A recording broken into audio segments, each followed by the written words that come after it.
This is impossible because if a stone has metal particles inside the stone, it must be same magnetic from both sides. Here you have a close-up of the big cup, and you can see a perfect inlay of star constellations, and they are shining very brightly if you put black light on it. Here you have some small cups that you can figure out more clearly the style of the numbers inlaid in a strange material also shining under black light. That's another piece, a jade plate with the same star constellation inlay like on the big cup, and two persons facing the sky, and on the next picture you can see that also the eyes of these two statues and the star constellation is shining very strongly under black light. This was once a hard-formed brown stone, changing the color in the center of the stone into black, which usually in nature does not happen. And you can see, if you look very close, you can see a face with closed eyes, with a mouth, the nose, a long beard and long hair. On the left side, the face and also the stone is broken. This is the reverse side of this stone. You can see a spiral and a triangle. The center of the triangle is very magnetic, also shining under black light. Here we have the backside of a cobra. The cobra never existed in South America, but this one was found at the same place. On this side of the cobra head you have 33 lines, inlines. So 33 is also a very mystical number since long time. And on the left side and right side you have 7 points inlaid, and maybe these are the chakras. Also this cobra head is shining brightly if you put black light on it. Another object here, you have a perfect worked dolphin head, and also this artifact is shining under black light. Here you have a kind of stone helmet. You can put this granite stone helmet on your shoulders, or you can lay your head inside it, and the inlay points which you see on this helmet, some experts told me that these points are exactly the acupuncture points on the human head. Here you can see how it might have been used. And a few months ago they found at the same place an unfinished stone helmet. So that means that also some of these artifacts were made directly in Ecuador, but many years ago. And also the inlay on this object are shining under black light very bright. This is a fantastic jade snake, and also the inlay points are shining under black light. Here we have one artifact which is very perfectly carved on the back side, so that means it might have been used to put this artifact on the front of your forehead.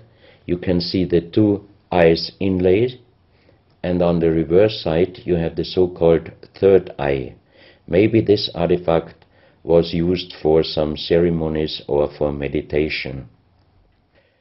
Here we have a jade plate with an inlay of a spiral, also shining brightly under black light.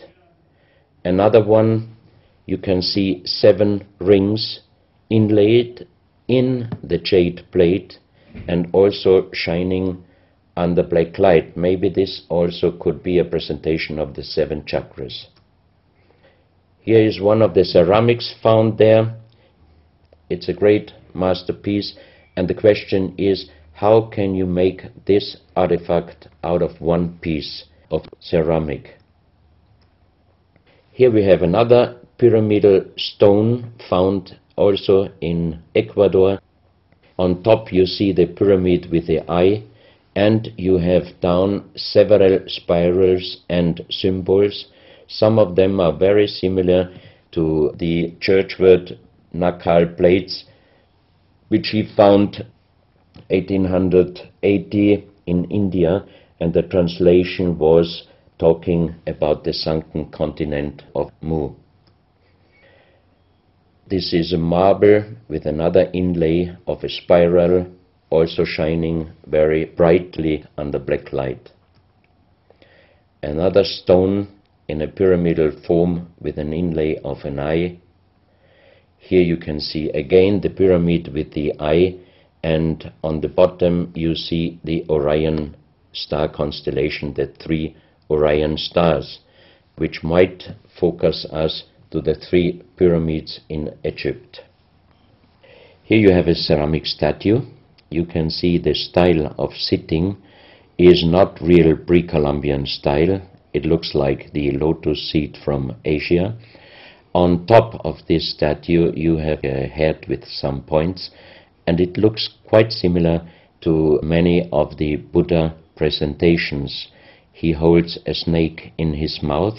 The snake is a very, very mystical and very often presented object.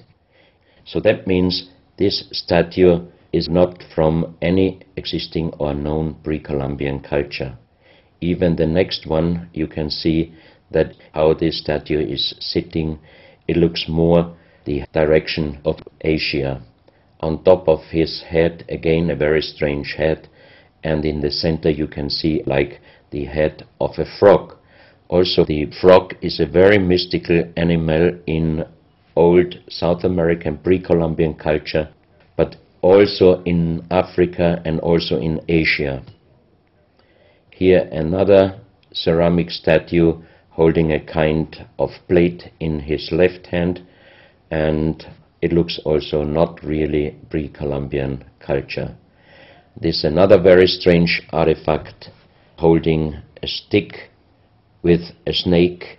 Again we have the snake here, and the question is where and who this statue was done. This is a photo of the Altiplano in Bolivia. Archaeologists and researchers found out that at least before 4,000 years there was happened a very big impact in Argentina, and the shock wave of this big impact destroyed many stone buildings in the Altiplano of Bolivia. You have here a picture of Pumapunku, a very strange place close to Tiahuanaco in Bolivia, and you see tons of stone plates with perfect work on it destroyed. Maybe this was the reaction to the big impact in Argentina. Here you have my friend Giancarlo Bonfanti, Italian researcher, in the center of the so-called Sun Gate in Tiahuanaco in Bolivia, and some researchers write that the figurines on top of this side of the Sun Gate are showing the Venus calendar.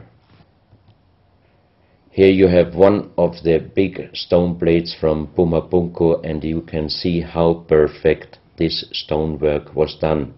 And the question is, could you do such perfect work with simple tools? Close to this area, they found skeletons with a size of 2.6 meters.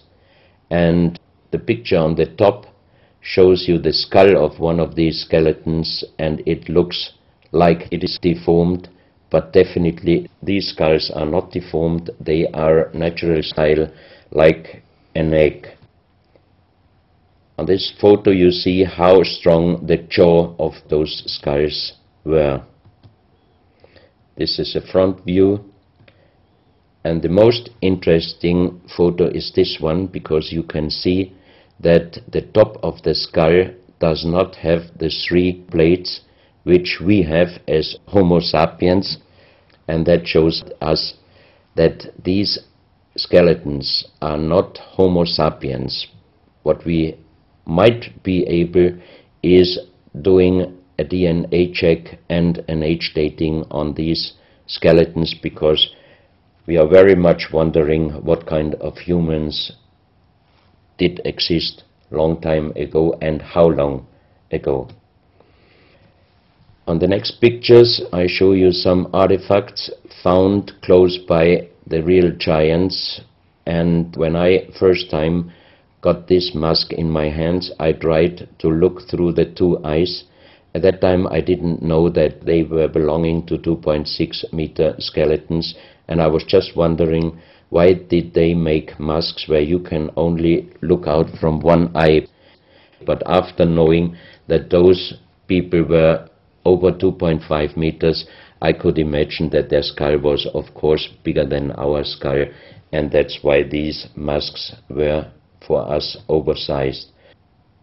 That's another mask from Bolivia, another one with very wonderful encarving, many spirals and many symbols, which we also found in many other cultures.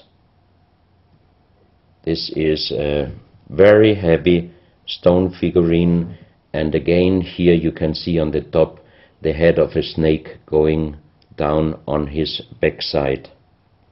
This is the reverse side. You can see again the snake. So that means the snake must have been a very, very important animal in the past of our history. Here you can see a stone flute. The strange thing is that the vibration of the sound of these stone flutes is exactly the same as our brain waves. So that means maybe those flutes were used for meditation or for healing purposes. And each 2 holes are connected perfectly with each other. That means